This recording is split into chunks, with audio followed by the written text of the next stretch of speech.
DXDC Radyoman Report.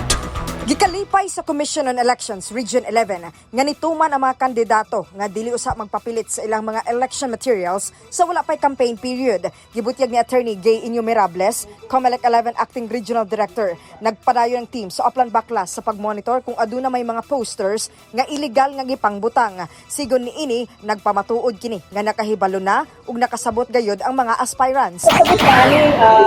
Kaning obedient ang ato ang mga kandidato. We're happy also na even at this time, medyo nakita nato nga wala pa yung mga ipang-post na mga posters, no? Campaign posters. And we just hope na ingon-ani lang gihapon until mag-election day.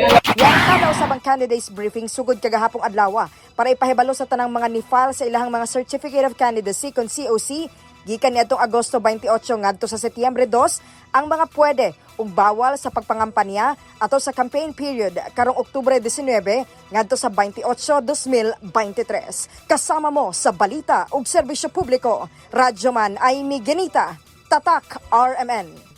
RMN News, Diretso Balitang Metro Davao.